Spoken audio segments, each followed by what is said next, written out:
Right now I'm in the car, and right now I'm driving, and really I just want to talk to you guys about something that I just watched. So basically this video is inspired by Gabi Victor's video, how her abuser came back, and just a few of the things she was talking about, and how important topics that make a lot of sense and are extremely true in all senses of abusers, and how abusers work, and how they are manipulators, and how that stuff all works. Now, she was just talking about an abuser from her past relationship, her first relationship ever, and how he literally physically and mentally and emotionally abused her. He was a piece of shit, realistically. And I've been watching her for a very long time. I've been following her since she first became famous. Watching her YouTube videos about this guy, this piece of shit who has abused her for so long, and it broke her. And just by watching her for years, you could tell how much it broke her, because she talks about her most recent relationships or situationships that she's had, and you could tell the amount of trauma and the amount of shit she's gone through that has affected her life today. I just want to go off of that because luckily I haven't been in an abusive relationship physically, but I have been emotionally and mentally and verbally. I was with someone for 5 years that was very abusive and very controlling. It broke me down, and I kept thinking I deserved it, and I didn't deserve anything else, because that's what I thought I deserved. And it does affect you later on in relationships, because now in my current relationship, I just think that everybody wants to abuse me.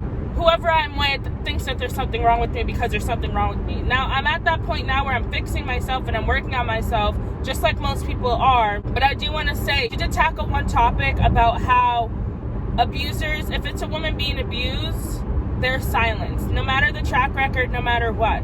And I'm sorry if I'm not looking at the camera, I'm just trying to focus on driving, but I can talk while I'm driving, just bear with me. I know domestic abuse happens a lot in LGBTQ relationships and even straight relationships.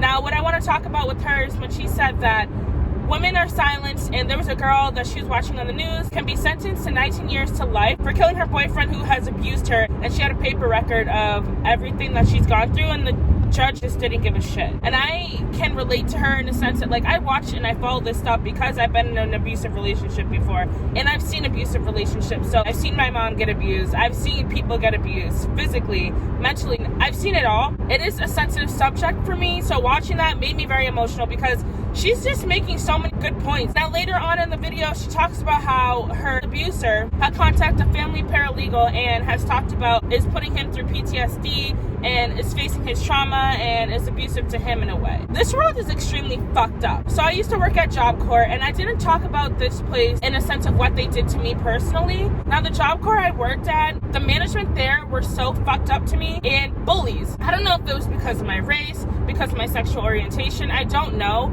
or because I just stood up for myself all the time, but because of my past relationship and the shit that I've been through before, I decided when I had this job and they started bullying me and started treating me like shit, that I wasn't gonna fucking take it. They thought I was gonna sit there and be silent after the way that they were treating me and treating me like shit and bullying me in that place and manipulating my words and my actions. I want to go into this because I made that video just to talk about management and how they can help the children, but I want to talk about the underlying facts of what they did to me. My direct supervisor was not messing with me after a situation that happened there, because she didn't train me, because she didn't do her job. And that was part of the reason why I made that last video about Job Corps, because the managers don't want to train other staff, but they expect them to do everything that they expect them to do. There was an incident where I brought some kids into a area of my job, and I ran that area of my job, so I didn't know it was a big deal for me bringing them in there, and I rewarded them with some juice boxes for helping me clean, because my staff never did shit because they were blatantly insubordinate.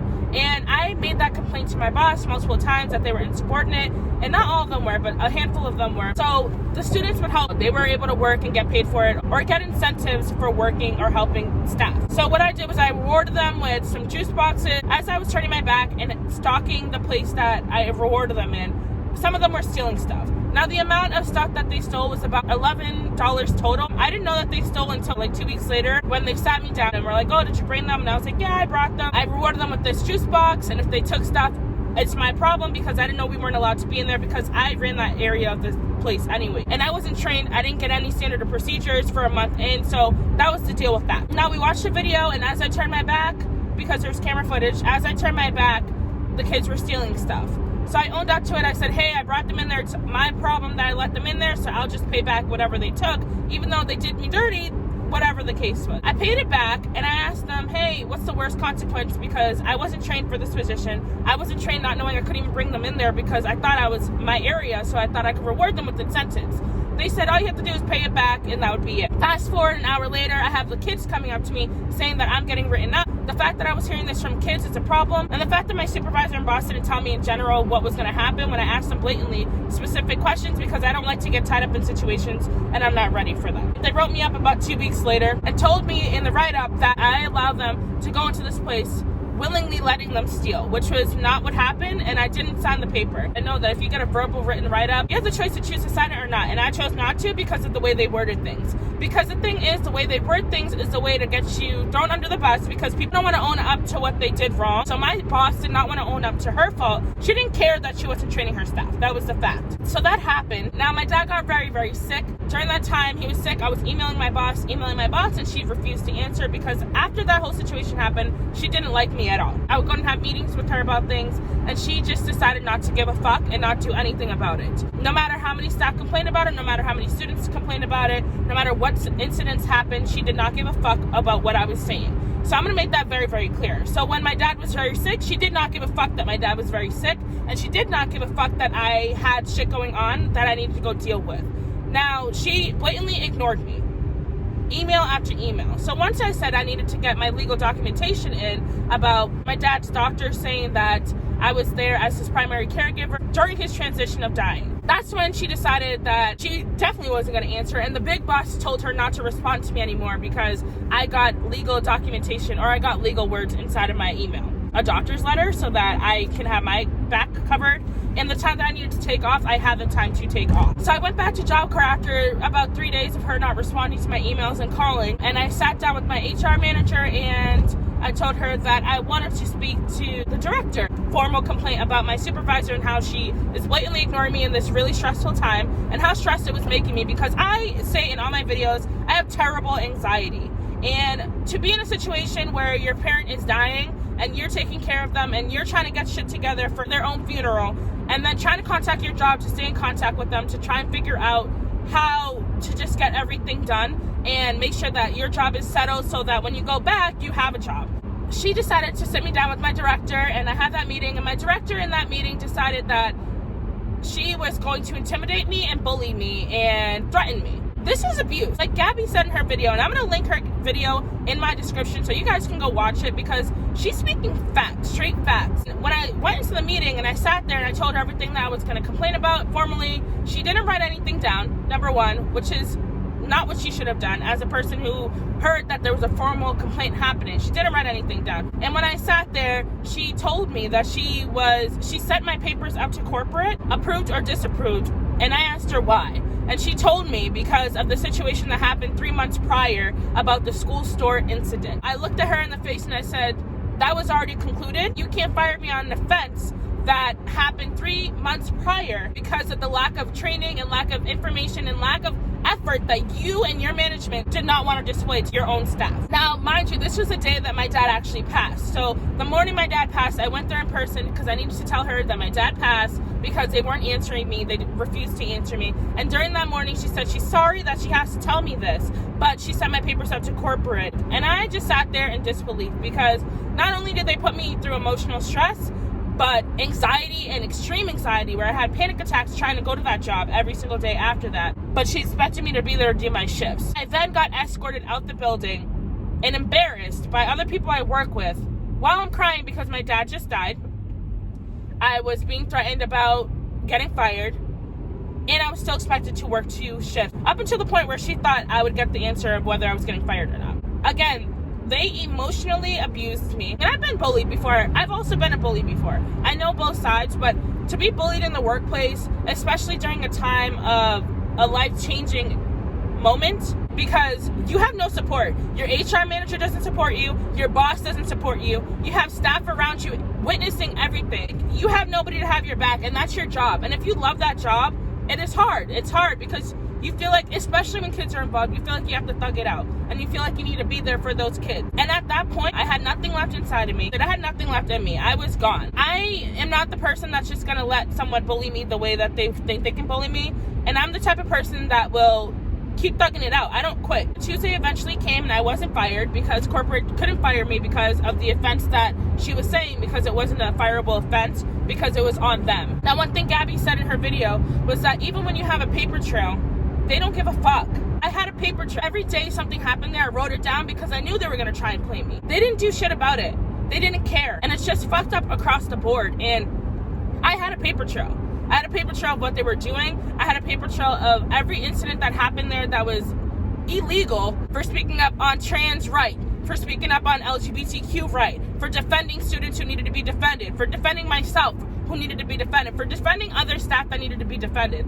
They didn't care and they didn't want to hear it, no matter what written documentation by me, by students, by other staff was there. It is so exhausting to continue to fight for something when you are not going to be heard. They try to silence me. They all try to silence me. So my next thing was making a video about it. And I made a video about Job Corps and just the Job Corps I worked for in general. Now I'm making a video about how they try to silence me, because they then had a whole, after my video went viral there, at least, they had a whole assembly about me with the students, with the staff, saying that what I did was wrong, about being vocal and not being quiet about something that is wrong. And again, I didn't name names either. Just like Gabi didn't name names, I didn't name names either. Now they're looking deep into this place to see what's going on there, and I'm glad. And I made that video to make it very known that no one's gonna silence me. No matter how big you think you are, no matter who you think you know, you're not gonna silence me, because what they did was fucked up.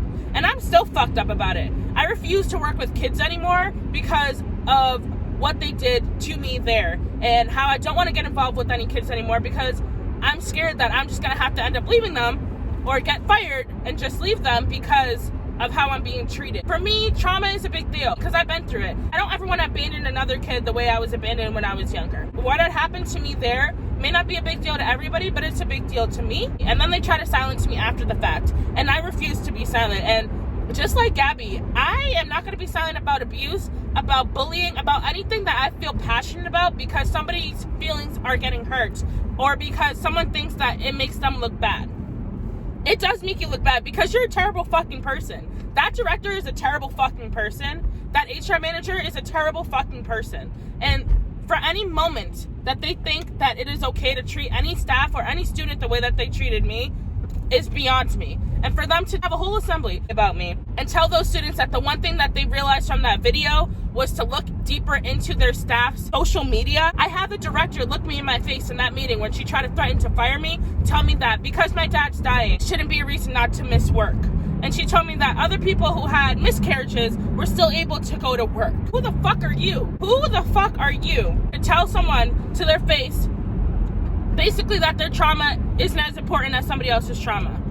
I'm not saying that someone's miscarriage isn't important. That trauma could have been the world to them because they've been trying to have a kid for years. That trauma could have been anything to them. My dad dying could have been the end of the world for me. You don't fucking know my life. You don't fucking know anybody else's life. And the reason why I'm making this video, and the reason why I made that other video, and the reason why I'm going off of Gabi's video is because you should not be silenced about anything. I lost so much of myself working at that last job, and people close to me have seen it. I'm not the same person at all. It's taken me a while. I have a new job now, but it's not the same. My advice to all of you guys, and just like Gabi said, don't ever, ever silence yourself for anybody else to make them look better, to help them feel better about themselves. Because abusers are abusers, and they always find a fucking way to come back to you. My old job to make a whole assembly about me and tell these students to basically silence themselves when they feel like something isn't going right, when they feel like something is wrong, when they are going through something that is abusive or just wrong in general, to silence themselves is a fucking terrible thing to do. You should never silence yourself. You should never be quiet about anything that you feel is wrong or that hurts you mentally, emotionally, physically, anything. Don't ever let somebody who's bigger than you intimidate you. And like I said, when I was working there, they had the wrong fucking one. I wasn't the one that was going to be silent about it because I've been through this before. I've been through abuse before. I'm not going to be quiet for anyone. I'm not the one.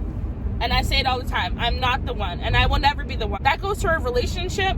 That goes to a friendship. That goes to a family member, family, or any situation, or work, or anything. I'm working on me, and I'm working on influencing and mentoring the youth and being that person that isn't scared to speak up when something is wrong. I've never been scared to speak up when something is wrong. There's so many people that are so scared and so intimidated and worried about what people are going to think about them or what people are going to do to them if they speak up. Me, I don't give a fuck.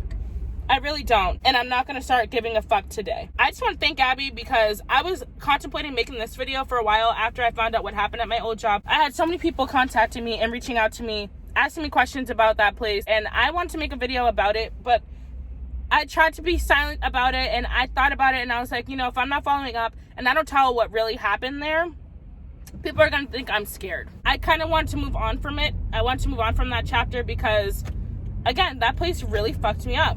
And I'm still fucked up about it today because I know I'm not a bad person. I have a very big heart. I've always had a big heart. I always want to help people. I always want to guide people. I always want to inspire people. I made this video because I decided that I wanted to close this chapter. Honestly, I don't really want to talk about Job Corps ever again. I have no desire.